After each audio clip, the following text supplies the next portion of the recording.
What is going on, everybody? Welcome back inside the Janitor's Closet. Bryce Hunt, Josh Frey-Sam here with you folks for another week of our best bets, our week 7 best bets show here on YouTube. Josh, we were beating the wheels off the books there for a little bit, but they punched back. Hmm. We're looking to get right back with a counter of our own this week. A little bit of a lighter week for us to this point. We're going to have one play in our best bet show, but as always, some more plays to come as we kind of sift through injury reports. There's still some guys that we're waiting to hear some news on here on what is Friday, October 17th. Overall, what are you seeing from this slate for week 7?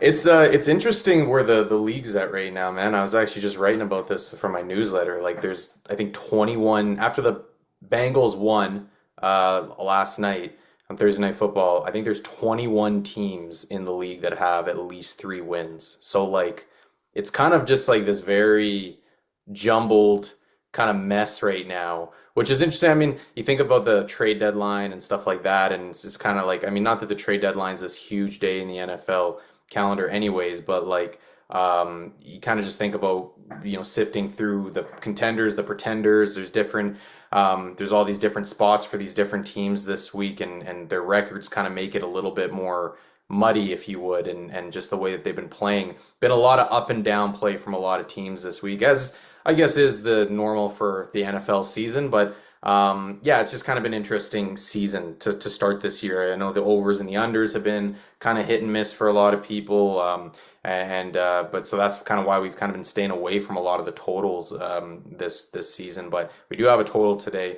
But yeah, it's kind of interesting. Some of the spots for some of these, you kind of got like the one game that's really interesting that I wish we had a bet on is that Patriots Titans game where you have the head coach, the coaching fire bump on the Titans side with Brian Callahan and his dad Bill get going out the door. But then on the other side, so normally you'd want to like maybe buy into the Titans there, but now you also have on the other side, you got like a huge revenge spot for Mike Vrabel. So it's really interesting. I don't know. We're staying away from that one, but that's just like one of those fun ones you want to buy into. But anyways, interesting slate overall. I think there's a lot of fun games here. One's a lot of toss ups, but yeah, we're gonna keep working through this up until kind of kickoff on Sunday, and we'll definitely be sure to send out any further plays that we got. Yeah, and you can find those plays on X at TJC Bets, where Josh is going to be tweeting these games out right before kickoff and right when he releases these plays, puts them in for himself. I put them in for myself on our sports betting apps. They will be sent to the newsletter subscribers, which you can find the link to in the description of this video, completely free. Just throw in your email. You'll get these plays before those lines move and right when we place them, when we make them official plays for the program. You can also subscribe here on YouTube. We appreciate that. As always, hit that like button, leave a comment down below, let us know how you're rocking. We always love to hear from you guys. Without further ado, Josh, we have a matchup in our only game on our Best Bet show this week between the Indianapolis Colts and the Los Angeles Chargers in what I would have to assume would be the most entertaining matchup between these two sides since Peyton Manning and Philip Rivers were at the helm. What do you think about that? Yeah, yeah, you might be very well could be right. Yeah, I think this is going to be an exciting one. This is going to be a fun one, and I expect there to be lots of points on this one. You got two dome teams uh, going at it in a dome, and Indianapolis is obviously flying high, and the Chargers are kind of just surviving at this point. The Chargers, they're just trying to grind their way until they get healthy again. You know what I mean? And that way they can hopefully make the run that they want to make. I know they're involved in some trade rumors for a potential running back. So we'll see how kind of that works out. But regardless, these are two fun teams, play fun brands of football, and I'm really looking forward to watching this one. This could be kind of the exciting one of the afternoon slate, the high scoring one of the afternoon slate. And as a result, we are buying into the over in this one, Bryce. We're going over 48.5 for 2 units between the Colts and the Chargers. Pretty simple explanation here. Not going to take too much time to break this one down. The Los Angeles Chargers right now, Bryce, are throwing the ball over expectation about as much as any team in the league right now. They're second, only behind the Kansas City Chiefs in the league right now. So basically, Justin Herbert right now, if the Chargers are going down, they're going down swinging. You know what I mean? That's the way they're moving the ball. Obviously, Kamani Vidal had some success last week. But I don't know if he's going to necessarily see the same kind of success against the Indianapolis Colts defense this week. And as a result, I think that it's going to be in Justin Herbert's hands if the Chargers are going to want to move the ball and score points at the end of the day. And so we love to see that as if you had an over teams that want to sling the rock. And so that's on the Chargers side of things, as well as I also like the Colts. They kind of had some troubles last week against a backup quarterback. We obviously had the Colts on the spread last week, and they had some troubles against Jacoby Brissett. One of the things that really was kind of I don't want to blame the bet on us losing the bet on this alone, but it was kind of a bad stroke of luck for us because pregame, I think most people saw Charvarius Ward and the accident that he had pregame, just getting absolutely run over by his own guy, suffers a concussion pregame, and then he's out. He's their best corner.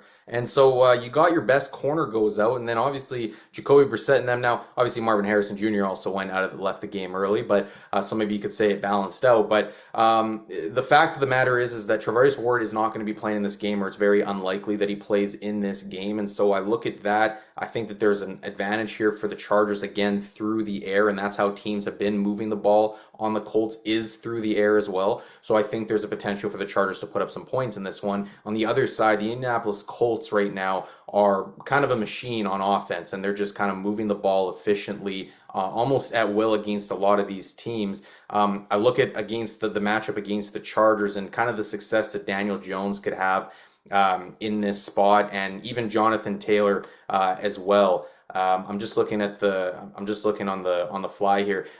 Specifically, Jonathan Taylor. The Chargers are allowing the fifth most rushing yards per attempt in the league right now, and so you're looking at Jonathan Taylor potentially having an opportunity to have a really strong day here. I also look at just the recent schedules for both of these teams. I mean, the Colts defense has kind of been tested right now. Last week it was the Cardinals. I mean, that was kind of a letdown against the Cardinals team that was starting a backup, of course, on the defensive side of the ball. But, again, not a strong team that they were necessarily facing. And then the week before they were playing the Raiders. And so now they're welcoming now they're going to play the Chargers, which is a stronger offense compared to what they've been playing in recent weeks. On the other side for the Chargers, I look at they played the Commanders, and the Dolphins and the Giants. And so now you're talking about, I mean, even Jaden Daniels kind of put up some numbers against them.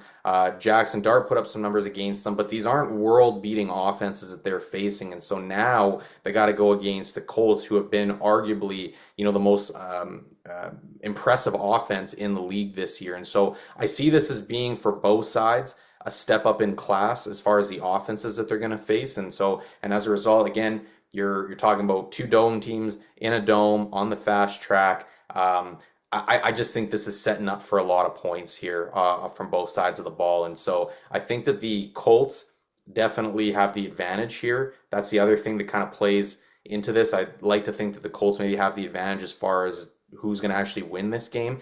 And if you're talking about the Colts leading this game potentially and controlling this game, the Chargers are they're already throwing the ball at a high rate. They're probably going to want to throw the ball even more. And so I hope that's enough to kind of push this number over the total. For over 48.5 for 2 units is the play here. Hopefully we get some fireworks on Sunday. All right. Well, I mean, you're talking about a 5-1 team and a 4-2 team.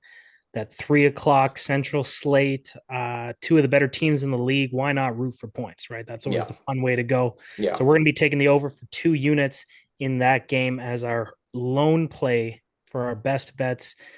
Just a reminder, again, keep it locked on X, and in the newsletter should have some more plays potentially coming out as always. Yeah. So keep it locked there. But that will be our only play for week 7 on the YouTube show. Folks, we appreciate you rocking with us. Hit that like button, hit that subscribe button, and we will see you guys next week for our week 8 Best Bet show. Take it easy. Yes, sir.